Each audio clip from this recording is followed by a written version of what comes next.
first and foremost, the league has reportedly proposed a increase in the maximum salary to $1 million, potentially going to $1.2 million based on their projected revenue.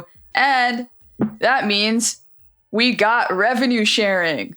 Now, what revenue sharing actually means is a question, because some of these numbers that are being thrown around contradict each other. Some of the statements seem to contradict each other. So we're just going to go and parse all of that. So the $1 million figure, the average salary, it was reported, was $500,000. Now, people were confused about that because there was also reporting that the salary cap would be $5 million. Now, which would really only allow for 10 players on a roster when we know the WNBA minimum is 11 and the max is 12. It also, on that note, sounds like we are not getting expanded rosters, even though we should, but we'll just table that for now. Now, that $500K figure is actually a projection based on assumed growth, much like that $1.2 million figure. I think without that growth, put the average closer to that $460,000 figure that was reported by Annie Costabile a few weeks ago. And the other thing I think people are wondering is how exactly players would be paid under this proposal, because we've also gotten reporting that under this proposal, the players would only get 15% of overall league revenue. So here's, in my understanding, what I've been able to glean, how that's all shaking out. And by the way, a lot of this is from really excellent reporting from friends of the show, Sabrina Merchant and Ben Pickman at The Athletic. So shout out to them. So essentially, the players are going to be receiving 50% of a certain metric, according to The Athletic, which we would traditionally consider to be basketball-related income. That happens after expenses are deducted off of the top, just like costs that the league is figuring in. And the NBA, NFL, other salary cap leagues also work like this. Like if you were really to look at an estimate of how much of league revenue, like total actual league revenue NBA players make, it's actually going to be closer to the low 40s and high 30s. Than it is to what the CBA says as far as the split of basketball-related income. However, from what I've been able to glean, how much of the expenses the WNBA is purporting to deduct is much higher than it is in those other leagues, which is part of the reason that you get to that 15% figure. The other reason is we don't really know what basketball-related income actually counts as. Right. So in the NBA CBA, if you read it, there's a very specific list of like what is basketball related income and what is not. And the list of things that are classified as BRI, it's, the things you expect: gate receipts, TV money, like jersey patch sponsors. But I went and reread it today, and like it gets pretty granular. Like it's a percentage of ATM fees in arenas, mascot and dance up team appearances. So if you hire Benny the Bull for your kid's birthday party, that money will count as BRI. And then there's a list of stuff that's not. Now, what about included. Ellie, though? If you hire Ellie for a birthday party, does Sabrina Ionescu get to see some of that? We don't know. Those are this is what's confusing. I don't know. Maybe Ellie should unionize. She should get some of the. The mascot should unionize, but I don't know. Would Ellie and Sky be able to be in a room together? That might be a little too much. Too much energy. Like the players are like they have a very united front, right? Which I think we can get into, like how some of this proposal does sort of, I think in my mind, sort of seek to find divisions with the players. But they have presented a united front. I just don't know that the mascots would have that same motivation. I don't know if they have that sort of the same trust. Different interests. Yeah, exactly. Yeah. And then there's a lot of power brokers in that room. Explicitly excluded from BRI, right?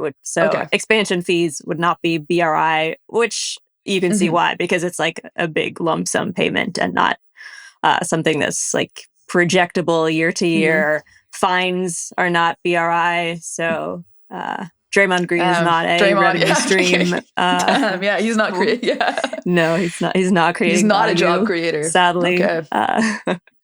And so the way I think fines works, are actually donated. I think I read a Ben Golliver story about that. Fines are actually donated. Sorry, I believe that is true. Yeah. So he's still doing something. Charitable on. Is that tax deductible? Sorry, I'm just kidding. I'm sure it says in the CBA somewhere. The NBA CBA is just a truly Byzantine document. Always fun to read. But it's kind of comforting because the WNBA CBA, by contrast, it just feels like there's a lot of abstraction and stuff we don't know. And so it's nice to see in the NBA it's short CBA, too. It's not that big. It's a bit of a beach read. In ways. It's nice. There are no second aprons. I just don't. I've sort of given up on ever understanding the NBA CBA. But basically, what it says is they take that money, whatever counts as BRI, and then they are able to basically project what BRI is going to be for the next year. And then like that's the money that makes up the salary cap, or like that's the money that will be paid to players in salaries. And so 51% of BRI goes to the players. So it's kind of a like simple calculation, right? You just multiply BRI by the percentage. The salary number is a little bit under 50% actually, because there's a soft cap. And so it's not, you can go over it. And so then like you just take that number, divide it by the number of teams, and that's a salary cap. It's kind of interesting to think about this in conjunction with the wild free agency we have upcoming, because as I looked at the CBA, I was recalling the infamous 2016 NBA free agency where the salary cap like went exploded. Exploded, right? There's a mechanism where it slowly increases, and then every player gets like a lump sum bonus payment kind of thing at the end of the year. But it exploded. Teams suddenly had all this extra cap space, and so you got like a bunch of wacky contracts. Nick Batum lucked out and was a free agent that off season.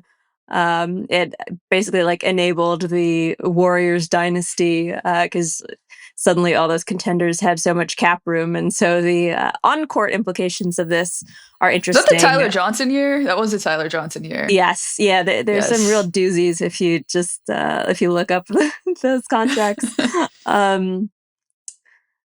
But because everyone's going to be a free agent, you don't have to worry about who has the fortune to be a free agent in like they did in 2016. Yes, exactly. It's like as a natural cap smoothing mechanism. So you're not going to have, Kevin Durant goes to the Golden State Warriors and ruins the league sort of thing.